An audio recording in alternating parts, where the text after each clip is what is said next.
সুপ্রিয় দর্শক, স্বাগত জানাচ্ছি আজকের সম্পাদকীয়তে। আমি নাজমুস সালিহি। জামাত ধর্মকে হাতিয়ার হিসেবে ব্যবহার করে সহিংসতার রাজনীতি উস্কে দিচ্ছে বলেছেন এনসিপির সদস্য সচিব আখতার হোসেন। এর আগে বিএনপির স্থায়ী কমিটির সদস্য সালাউদ্দিন আহমেদ বলেছিলেন একটি দল ধর্মের নামে ট্যাবলেট বিক্রি করছে। অভিযোগের জবাব দিয়েছেন জামায়াতের আমির ডাক্তার শফিকুর রহমান। তার কথা, আমরা ধর্মকে কখনো ব্যবহার করিনি, করব না। এদিকে একটি জরিপে জানা গেছে আগামী নির্বাচনে আওয়ামী লীগের অংশগ্রহণ চায় 70% মানুষ, চায় না 28%। রাজনৈতিক দলগুলোও পরস্পর দোষারোপ করছে আওয়ামী লীগ পুনর্বাসনের।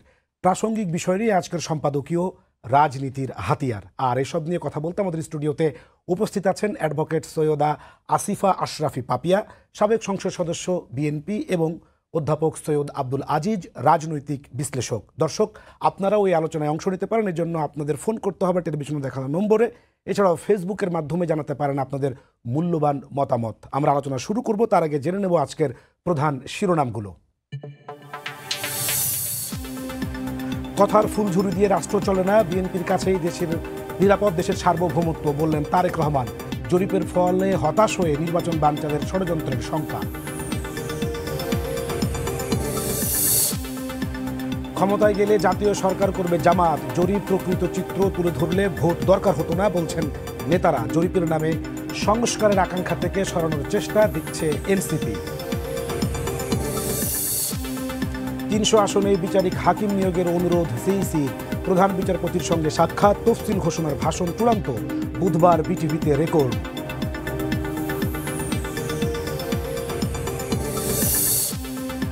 ফেসবুকে নির্বাচনী প্রচারণা নিয়ে সংঘর্ষ, হবিগঞ্জে প্রাণ গেল বিএনপি সমর্থকের, আহত 30।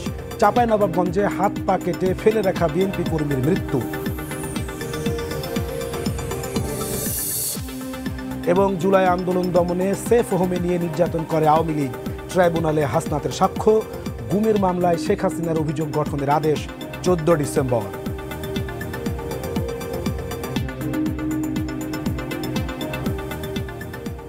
দর্শক, এই ছিল আজকের প্রধান শিরোনামগুলো। আমরা সরাসরি আলোচনায় যেতে চাই। আজকের আলোচনাটা শুরু করতে চাই পাপিয়া আপা আপনাকে দিয়ে। জামায়াতের রাজনীতির মূল অস্ত্র যদি ধর্ম হয়, তাহলে বিএনপির আসলে অস্ত্রটা কি? সেটা কি তাদের প্রতীক নাকি হচ্ছে প্রার্থী? এই মুহূর্তে আগে বিএনপিটা বলিনি, তারপর জামায়াতেরটা বলছি। বিএনপির রাজনীতির মূল অস্ত্র হচ্ছে দেশপ্রেম, বহুদলীয় গণতন্ত্র, সার্বভৌমত্ব, মুক্তিযুদ্ধের চেতনা এবং বিসমিল্লাহির রহমানির রহিম সংবিধানের প্রবর্তন করেছেন, আল্লাহর প্রতি আস্থা এবং বিশ্বাস। এই হচ্ছে বিএনপির রাজনীতির মূল দর্শন যদি আপনি বলেন। তারপর আপনি জিয়াউর রহমানের রাজনীতির দর্শন যদি বলেন, 19 দফা কর্মসূচি, যেখানে একবারে রাজনীতিতে সকল দলের সাথে একটা সুসম্পর্ক, রাষ্ট্রের সাথে সুসম্পর্ক, কিন্তু প্রভুত্ববাদ দিয়ে বন্ধুত্ব থাকবে। তারপরে উৎপাদনশীল কর্মকাণ্ডে নারী পুরুষ সবাইকে আত্মনিয়োগ করতে হবে। সেইটার পরিবর্তন করে আমরা 14 সালেও সেটা আমাদের পরিবর্তন হয়ে সেখানেও সংস্কারের অনেক প্রস্তাব দেশনেত্রী বেগম খালেদা জিয়া বলেছেন। আবার 31 দফাতেও তারেক সাহেব অনেক পরিবর্তন করে আরও মডারেট করেছে দিয়ে একটা ব্যাপার। আর জামাত ইসলামের যদি বলেন, যে জামাত ইসলাম ধর্ম নিয়ে রাজনীতি বেসিক্যালি করে, এটা আমি ছোটবেলা থেকে ধর্মভিত্তিক দল, তারা তো ধর্মভিত্তিক দল না, ধর্মের ব্যাখ্যা এবং অপব্যাখ্যার একটা ব্যাপার আছে। এখন ধরেন আপনি মসজিদে যদি বলেন যে এখানে কর্মী সভা যদি করতে না দেওয়া হয়, তাহলে আমি কোরআন তেলাওয়াত করতে দেব না। তো কোরআন তেলাওয়াত এবং নামাজ খুতবার নির্দিষ্ট জায়গা হচ্ছে মসজিদ, আমতলা, জামতলা, বটতলা না।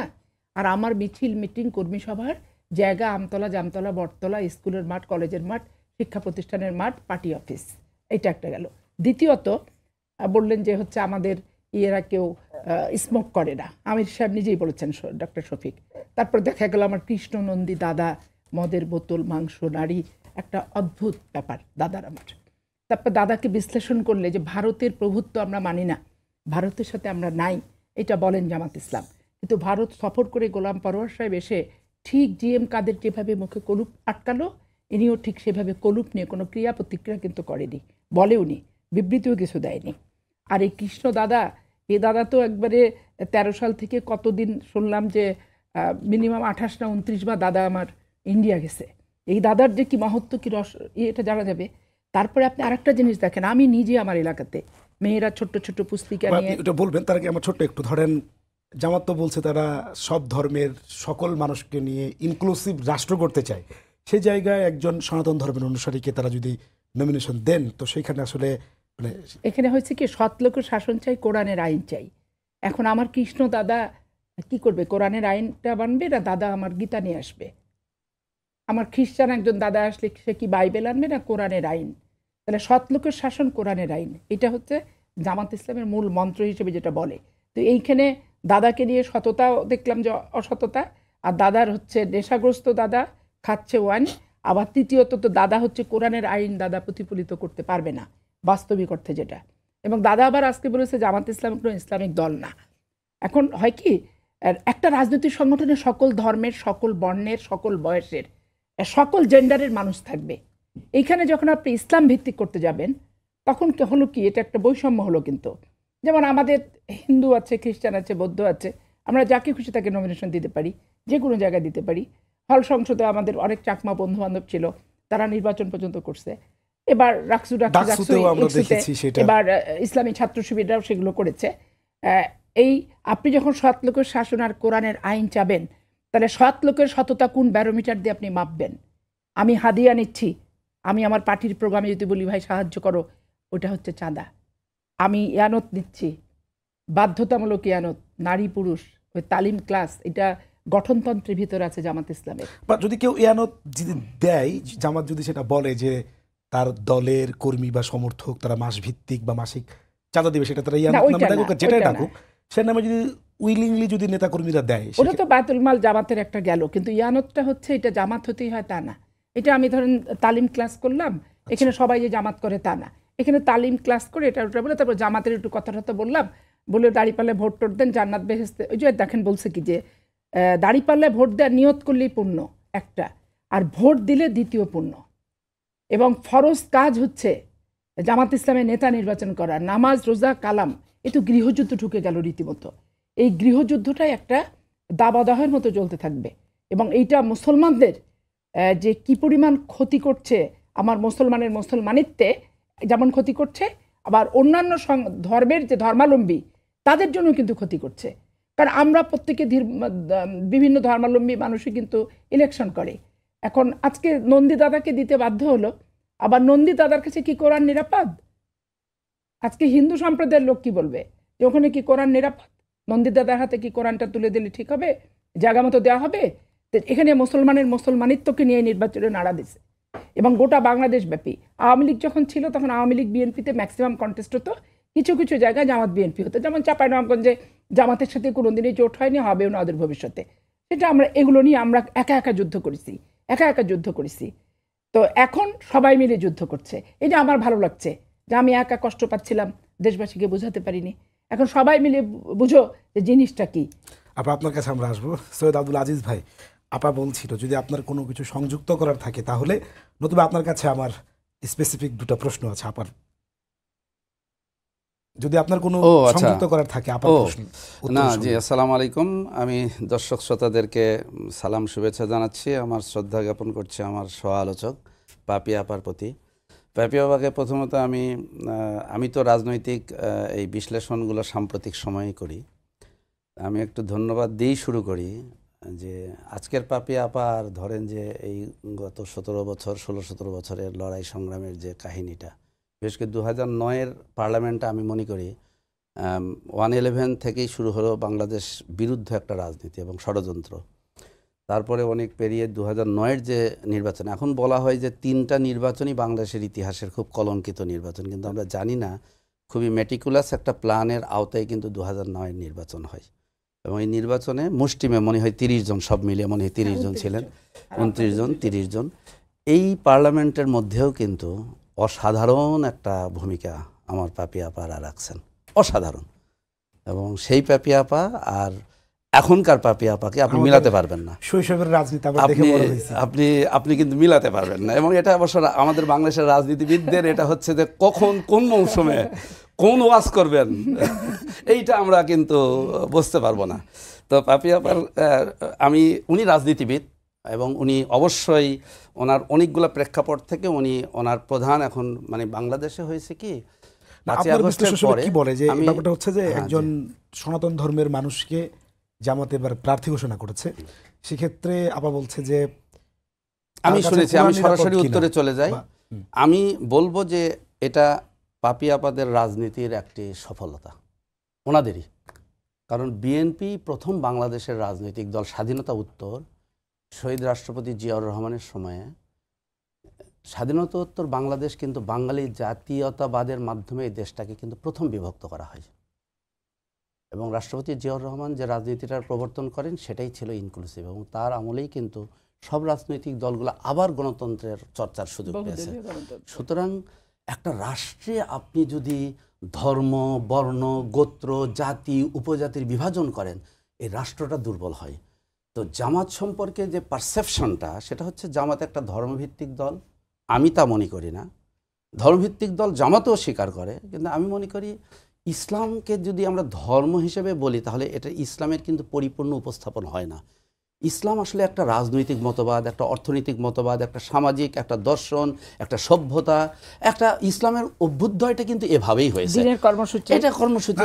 এবং ইসলামে আপনি যদি জীবন কোরআনে বলেন সাংঘর্ষিক কিনা, যে না, ধরেন আমি বলি আপাতত না বলছি। না না মোটেও সাংঘর্ষিক সেটার না। ব্যাখ্যাটা কি যদি আমি শর্ট করে ব্যাখ্যাটা বলতেন? হচ্ছে এই যে জামাত ইসলামীর রাজনীতি, আমাকে যদি বিএনপি বলেন আমি এভাবেই বিএনপির রাজনীতি বিশ্লেষণ করবো, কিন্তু জামাতের রাজনীতি যদি বলা হয় ইসলামের রাজনীতি, ইসলাম তো সেই ধর্ম যেই ধর্ম সকলকে একত্রিত করে এবং বিশেষ করে অমুসলিমদের অধিকার সমুন্নত করে।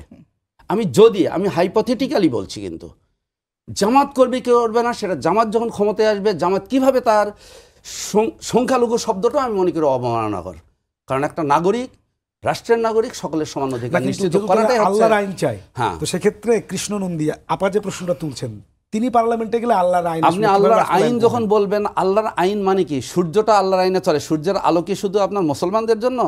চন্দ্রটা কি শুধু মুসলমানদের জন্য?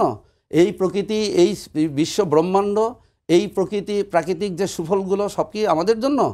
সকল নাগরিকের জন্য সমান। ইসলাম যদি কোনো রাষ্ট্র ক্ষমতায় আসে, ইসলামের কমিটমেন্ট হচ্ছে সকল নাগরিকের সমান অধিকার নিশ্চিত করা। সুতরাং এই কনসেপশনটা আমি বলছি পরিপূর্ণরূপে একটা ভুল, যে যদি আল্লাহর আইন হয় তাহলে সংখ্যালঘুদের অধিকার সংকুচিত হবে না। এবং এটা মোটেও, বরঞ্চ আমি বলবো পাপিয়াপাকে যে উনি যেহেতু বিএনপির কিন্তু রিপ্রেজেন্ট করছেন, ওনার কথা দ্বারা যেন কোনো সংখ্যালঘু এই বার্তাটা না পায় যে একটা সংখ্যালঘু প্রতিনিধি জামাত ইসলামীর মতো, যার সম্পর্কে পাবলিক পারসেপশন হচ্ছে এটা ধর্মভিত্তিক দল এবং যে ক্ষমতায় আসলে সংখ্যালঘুদের অধিকার সংকুচিত হবে, সেই দল যখন একটা সংখ্যালঘুকে নমিনেশন দিয়েছে, তার মানে কি এই বার্তাটা আগেই দেওয়া হচ্ছে। আবার যে কথাটা হচ্ছে যে একটি রাজনৈতিক দল সেটা কিন্তু আবার একটা নির্দিষ্ট এজেন্ডা বাস্তবায়ন করতে চায় সেই দল। হ্যাঁ, আল্লাহর আইন যে উনি বলেছেন ক্লিয়ার, আল্লাহর আইনের কমিটমেন্টটাই হচ্ছে, আল্লাহর আইন মানে হচ্ছে সকল নাগরিকের অধিকার নিশ্চিত করা। আপনি যদি নবীগঞ্জ সাল্লামের সময় দেখেন, আপনি যদি খোলাফাদের সময়ে দেখেন, তখন কিন্তু যেমন আপনাকে আমি একটা উদাহরণ দিতে পারি, গেলে উনি কোন আইনে সবার সমান অধিকার নিশ্চিত করবেন, কোরআনের নাকি তার ধর্মগ্রন্থের? হ্যাঁ, উনি যদি না, বিষয়টা হচ্ছে একটা দেশের, যেমন বাংলাদেশের সেন্সাস অনুযায়ী, জনমিতি অনুযায়ী আপনার বাংলাদেশে অলমোস্ট প্রায় 7 to 8% কিন্তু হিন্দু অমুসলিম প্রতিনিধি, এবং অলমোস্ট +- 90% হচ্ছে মুসলিম।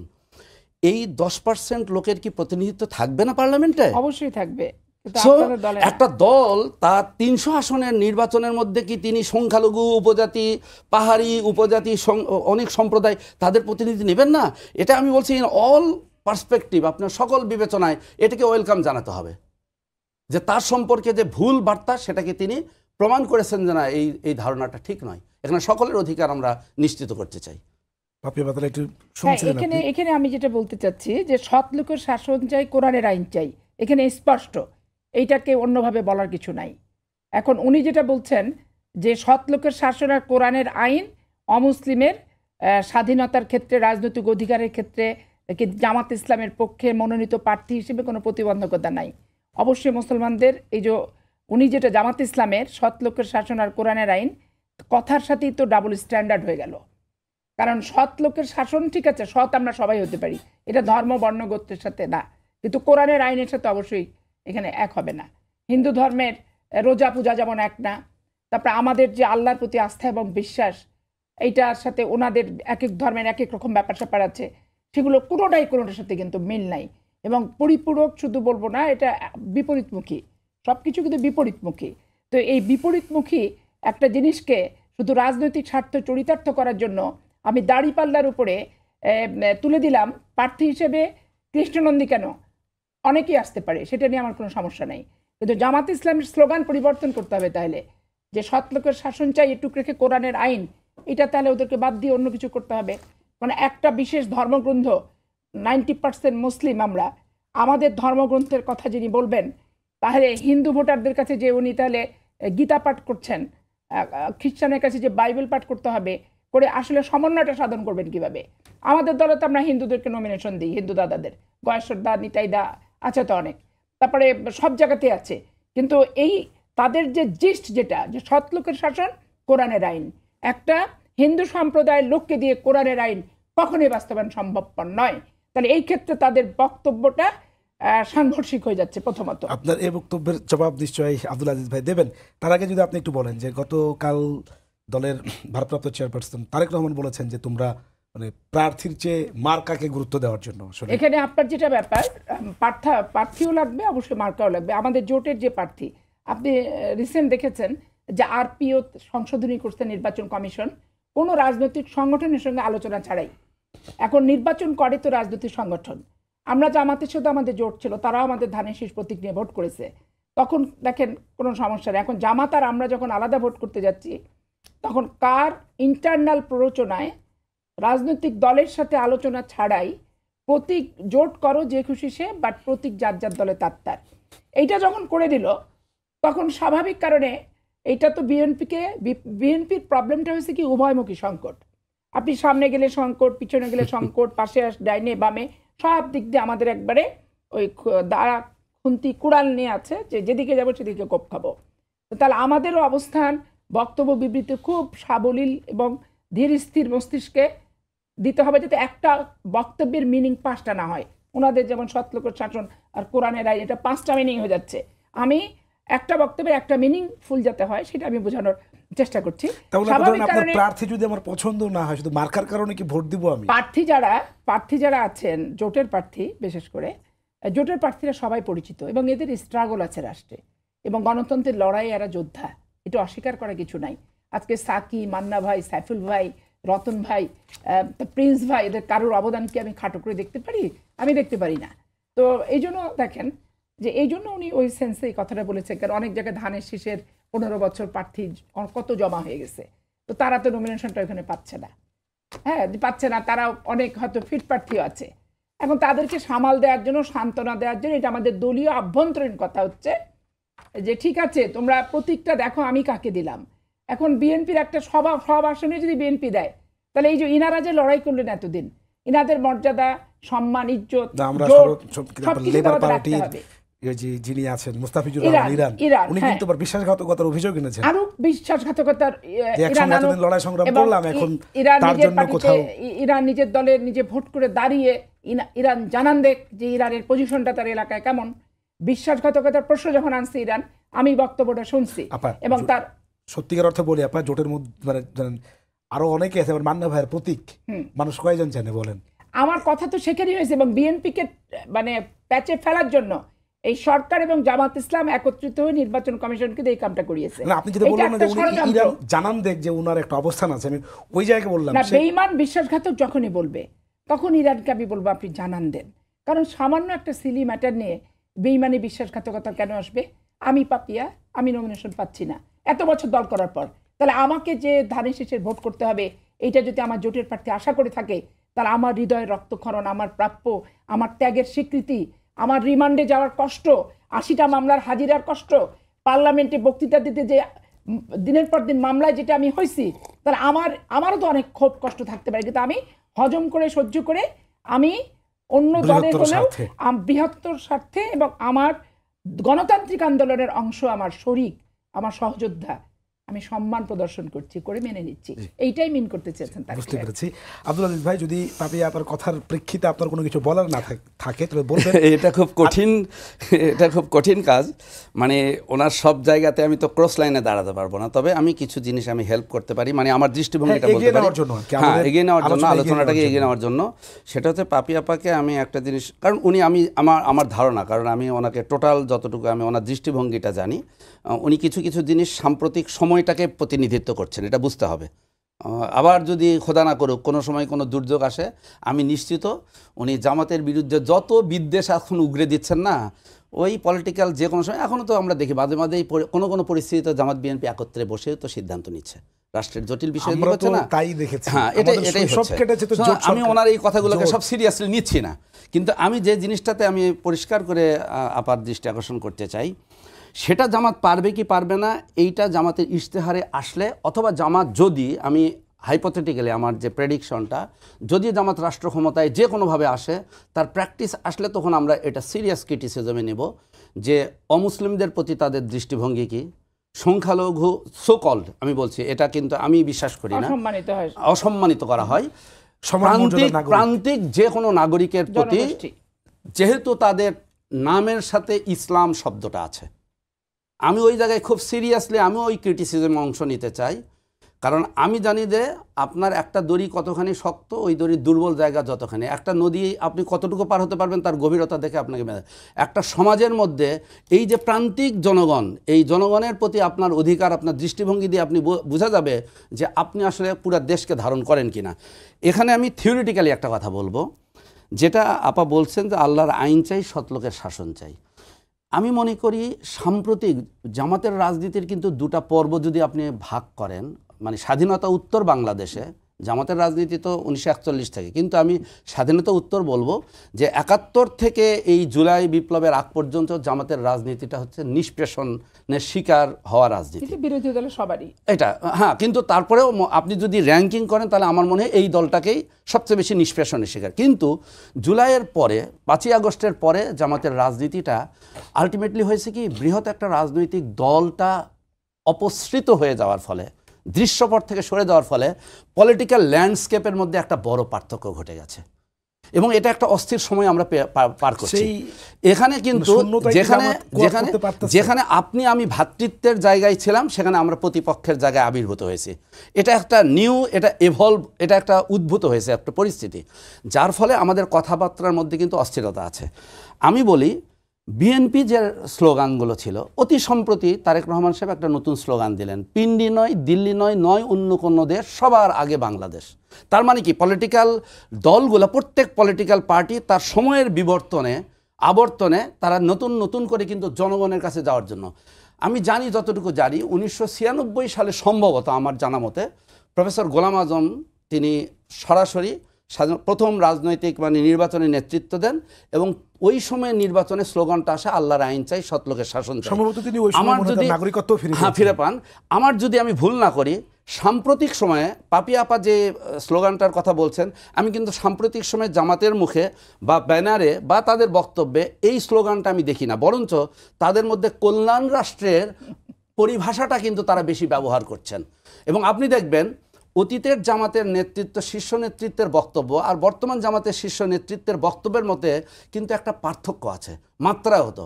এখন কিন্তু জামাত আগে যেমন বিএনপির সহযোগী হয়ে কিন্তু রাজনীতি করত, এখন কিন্তু জামাতের রাজনীতিটা হচ্ছে পরিপূর্ণ একটা প্রস্তুতি নিয়ে একটা রাষ্ট্র ক্ষমতা পরিচালনা করার যে রাজনীতি, সেখানে অভিপ্রায় নিয়ে কিন্তু আসছে। সুতরাং আমি বলছি, যে জিনিসটা উনি বলছেন আমাদের একটু অপেক্ষা করতে হবে আমার ধারণা। যেমন আমি তাদের একটা 10 দফার কর্মসূচি, তারপরে তারা বলেছিলেন 41 দফা নির্বাচনী ইশতেহার ঘোষণা করবেন।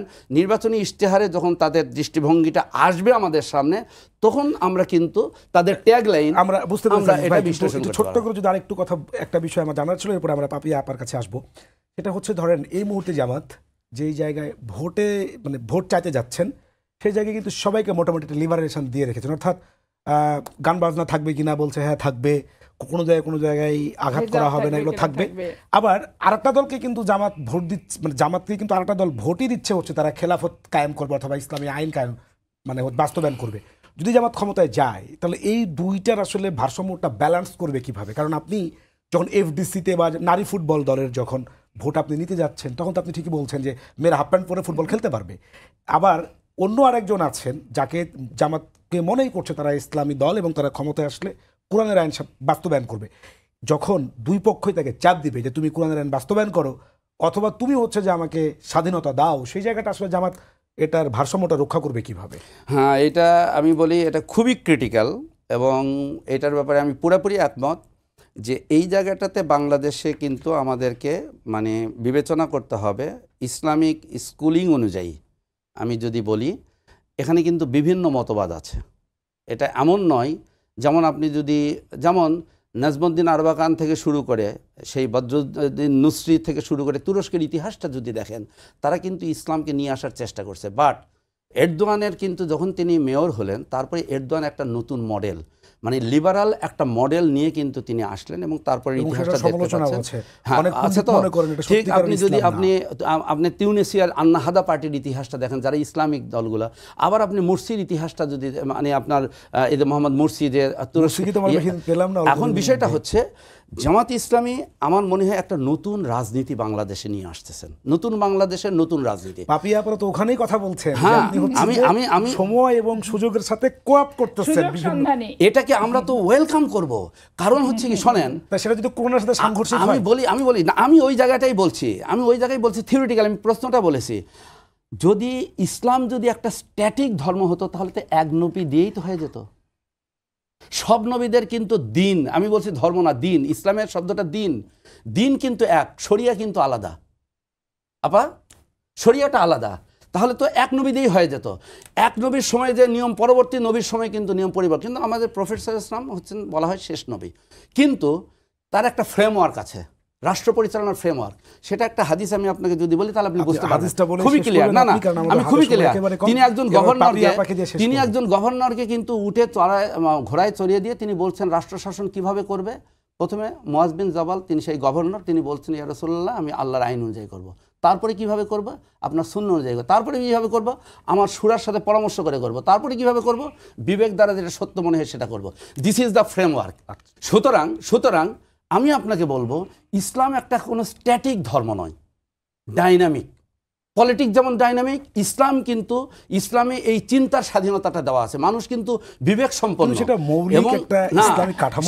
সুতরাং আমি আমার দৃষ্টিতে বলছি, এটা কিন্তু আমি কিন্তু জামাতকে রিপ্রেজেন্ট করছি না, আমি আমার দৃষ্টিভঙ্গিটা বলছি। সুতরাং বর্তমান যুগের চাহিদাটা অনুযায়ী না, ধর্মের যেটা মৌলিক যে জায়গাটা আছে, এইটা মৌলিক জায়গাকে কিন্তু ভঙ্গ করা যাবে না, এটা কেউ মানবে না। বুঝতে পেরেছি আপনার কথা। আচ্ছা ভাইকে আমি একটু স্পষ্ট বলি, আমি বিবেকের স্বাধীনতাটা ভোগ করতে চাই। যুদ্ধ অপরাধীদের বিচার নিয়ে আপনাদের শিমুল, আপনাদের শিশির মনির বলেন, তারপরে ওই যে কি কবির ভদ্রলোক, তারা, আপনি কোনোদিন কোনো টক শো, কোথাও প্রতিবাদ, কোথাও বিবৃতি, কোথাও ফাঁসি দেওয়ার পরও কোথাও আপনি কোনো ভূমিকার ভিতরে দেখবেন না, দেখেননি। আবার হেলমেট বাহিনী হয়ে ইসলামী ছাত্র শিবির, আওয়ামী লীগের বগলের তলে ঢুকে ঢাকা বিশ্ববিদ্যালয় সহ বিভিন্ন শিক্ষা প্রতিষ্ঠান তাণ্ডব করছে। এর বহুত নমুনা আপনি শিক্ষিত মানুষ, সব জায়গায় আপনি পাচ্ছেন, ডাটা বেজে আপনি পেয়ে যাচ্ছেন। পিন্ডি নয়, দিল্লি নয়, এদেশ আমার বাংলাদেশ। আমি পাকিস্তানের দাসত্বের জিঞ্জির ছিন্ন করে মুক্তিযুদ্ধে কালুরঘাট বেতার কেন্দ্র থেকে রাষ্ট্রপতি যে স্বাধীনতার ঘোষণা দিয়েছে, অঙ্গরপোতা তালপট্টির দহগ্রাম বাংলাদেশের সীমান্তে আনতে যে 30 মে চট্টগ্রাম সার্কিট হাউসে নির্মম নিষ্ঠুরভাবে নিহত হয়েছে, যার 17 দিন আগে শেখ হাসিনা বাংলাদেশে আসছিল, এবং 30 মে তাকে একটা ওই সিলেট সীমান্ত দিয়ে বোরখা পরিহিত অবস্থায় বিডিআর বিএসএফরা তাকে করে, ওখান থেকে গ্রেপ্তার করে এবং ধরে। জামাত ইসলাম আত্মঘাতী ভূমিকায় গেছে এবং মুসলমানের মুসলমানিত্ব নিয়ে তারা বিতর্কিত সংজ্ঞা, বিতর্কিত ব্যাখ্যা, শুধুমাত্র ভোট এবং রাষ্ট্রীয় ক্ষমতার স্বপ্নে এমনভাবে বিভোর হয়েছে যে কল্পনারও অতীত। আজকে ভাই যেভাবে উল্টে পাল্টে শাক দিয়ে মাছ ঢালবুক আর বেগুনকে আলু বানাক কিংবা লাউকে কদু বানাক, বেসিক্যালি অপব্যাখ্যা ইসলামের। এই বেসিক্যালি অপব্যাখ্যা, এই ব্যাপারে কোনো সন্দেহের এবং কোনো দ্বিমত পোষণের কোনো জায়গা কিন্তু নাই। আমাদের বিতর্কটা খুব ভালো জমেছে, জায়গা কিন্তু নাই, শেষ করতে পারতাম, এটা চলবে। জান্নাত দাড়িপাল্লা পেলে জান্নাত পাবে, দেওয়াল ঘড়ি পেলে জান্নাত। জামাত যেই প্রতীক পাবে সেটাতে জান্নাত, শিরক আল্লাহর ক্ষমতার। জি আপা, ধন্যবাদ আপনাকে। দর্শক, এই ছিল আমাদের আজকের সম্পাদকীয়। সঙ্গে থাকার জন্য অনেক ধন্যবাদ। দেখা হবে অন্য কোনো দিন অন্য কোনো অতিথিকে সঙ্গে নিয়ে। সে পর্যন্ত ভালো থাকুন, সুস্থ থাকুন, শুভরাত্রি।